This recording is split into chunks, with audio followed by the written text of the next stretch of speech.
Assalamualaikum warahmatullahi wabarakatuh. Kawan-kawan sekalian, pada kesempatan kali ini saya ingin memberikan mendiskusikan sebuah berita atau menganalisa sebuah berita terkait dengan surat edaran yang dikeluarkan oleh Front Persaudaraan Islam atau FPI, atau ini merupakan ribbon dari orang-orang lama dari Front Pembela Islam Rizik Syihab yang mengeluarkan edaran. Edarannya bisa dilihat. Bismillahirrahmanirrahim. Assalamualaikum warahmatullahi wabarakatuh. Merupakan surat edaran nomor Front Pimpinan Pusat Front Persaudaraan Islam nomor 3/SE/DPP FPI Syakban /1446 Hijriah. Bismillahirrahmanirrahim. Assalamualaikum warahmatullahi wabarakatuh.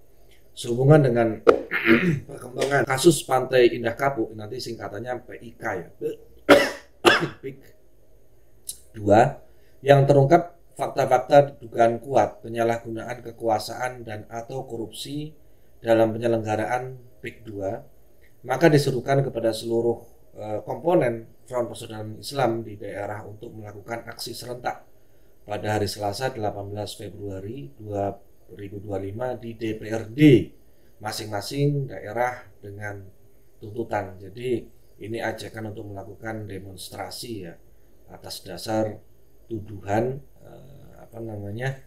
tuduhan penyalahgunaan kekuasaan. Apa tuntutannya? Pertama, batalkan status PSN. PSN ini proyek strategis nasional. Jadi ini proyek nasional. PIK 2 pemerintah untuk membatalkan. Kedua, menangkap dan mengusut pejabat-pejabat yang menyalahgunakan kekuasaan dalam meng-PSN-kan proyek strategis nasional kan PIK 2 yang murni bisnis oligarki, bukan untuk kepentingan masyarakat. Selanjutnya, menuntut Presiden Prabowo Subianto untuk mengkaji kembali semua kebijakan rezim Jokowi yang tidak berpihak kepada rakyat umum, namun hanya untuk oligarki. Demikian edaran yang dibuat untuk dilaksanakan sebagaimana mestinya. Ingat, edaran ya, bukan instruksi. Jakarta 6 Syakban 1446 Hijriah atau 5 Februari 2025, Dewan Pimpinan Pusat Front Persaudaraan Islam. Jadi ajakannya besok Selasa ini untuk turun ke DPRD masing-masing di setiap kabupaten.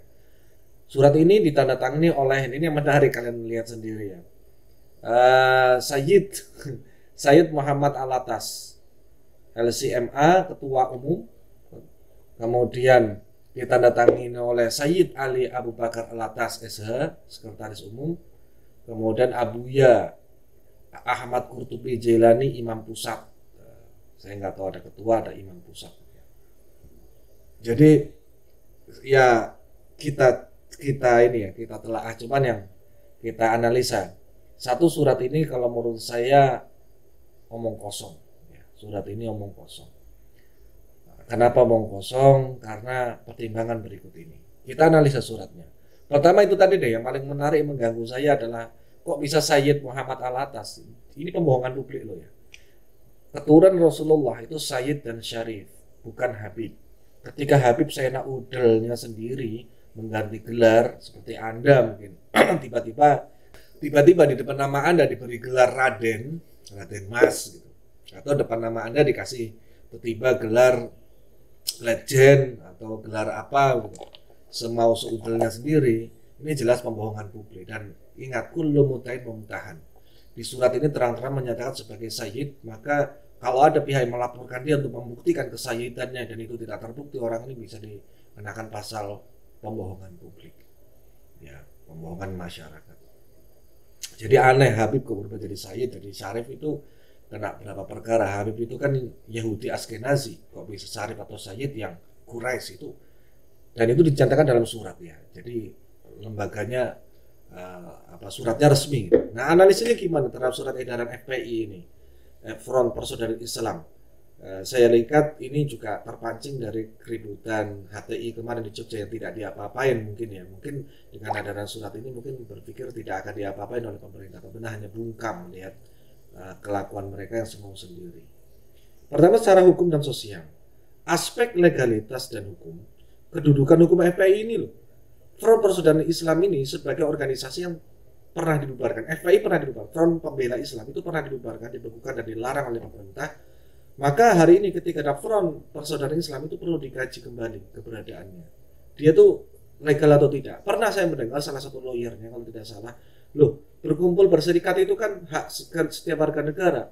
Karena hak tidak harus menyampaikan berizin dong, tidak harus mengurus legalitas. Mengurus itu kan apa namanya hak saya. Ngapain saya ngapain kamu terlalu ngurusi hak saya? Dan saya herannya itu dikatakan oleh salah satu orang yang katanya mengklaim diri sebagai paham hukum. Jadi Front Persaudaraan Islam ini setahu saya itu tidak berbadan hukum ya.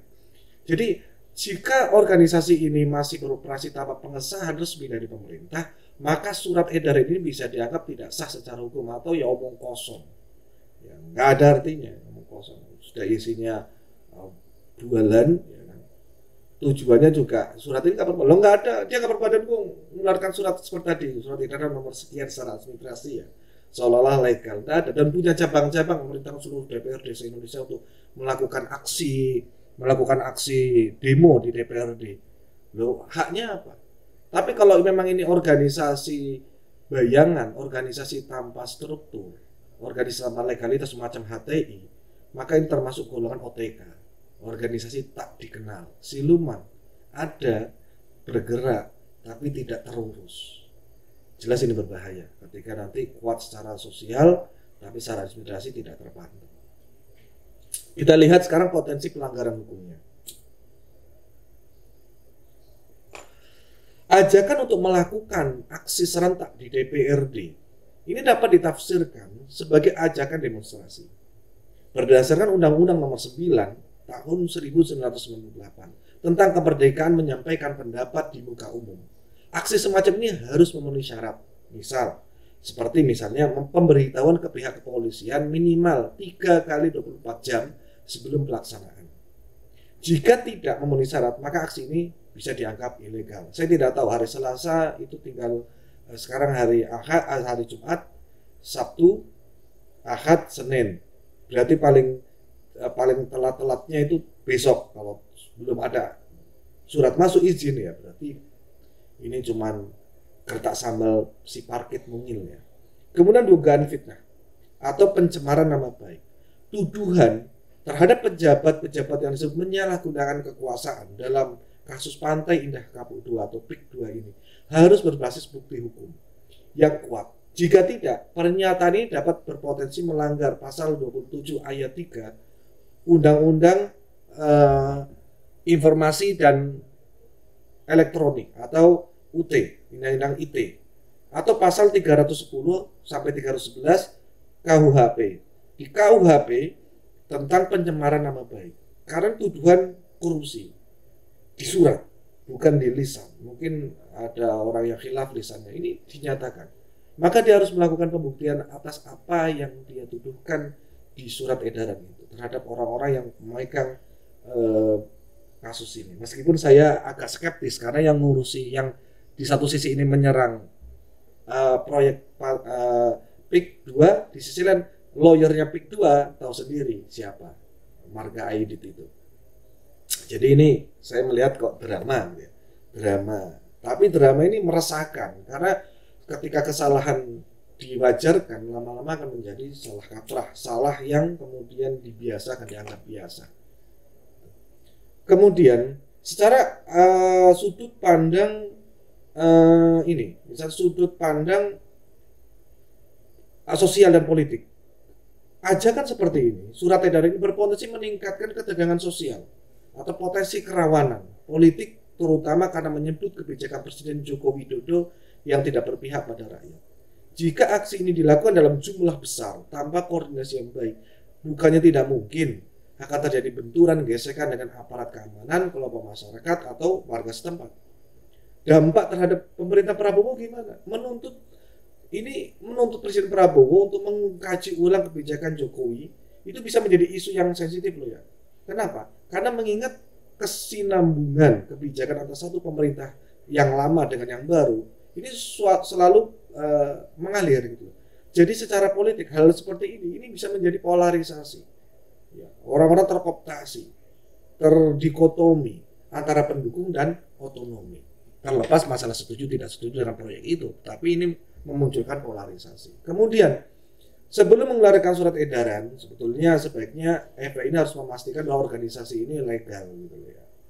Ya, ini kepatuhan terhadap Undang-Undang Nomor 9 Tahun 98. Jika aksi tetap dilakukan, harus ada pemberitahuan resmi kepada kepolisian serta memastikan bahwa aksi berjalan damai dan sesuai dengan prosedur dan hukum.